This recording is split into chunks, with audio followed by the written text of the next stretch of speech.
Imagine for a moment that you have a habit that you really want to change.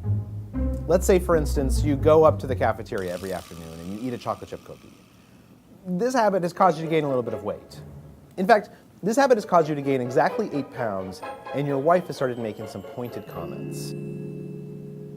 And when I say you, what I really mean is me, because this is a habit that I had that I just couldn't kick.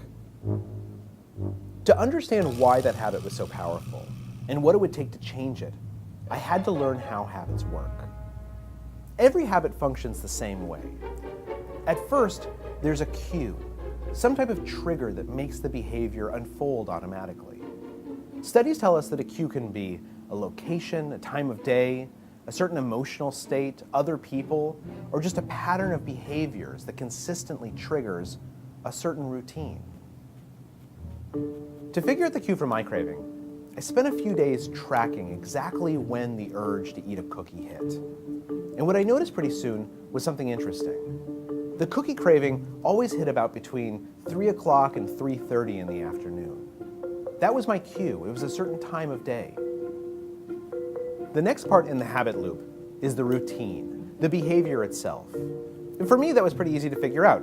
Every day between 3 and 3:30, I'd get this craving for a cookie. I'd get up out of my chair, I'd walk over to the elevator, I'd take the elevator up to the 14th floor, I'd get out, I'd buy a cookie, and then I would eat it while talking to my colleagues in the cafeteria. The last part of the habit loop is the reward. And in some respects, the reward is the most important part, because that's why habits exist, so that we can get the rewards that we want. But figuring out a reward is kind of tricky.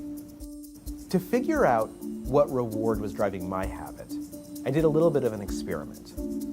One day when the cookie urge struck, instead of going up to the cafeteria, I went outside and I took a walk around the block. Then the next day, I went up to the cafeteria, but instead of buying a cookie, I got a candy bar and then ate it at my desk. And then the day after that, I went up to the cafeteria again, but I didn't buy anything.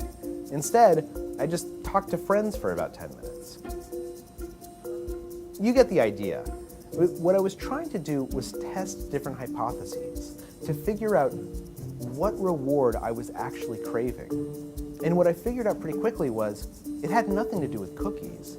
It had to do with socializing.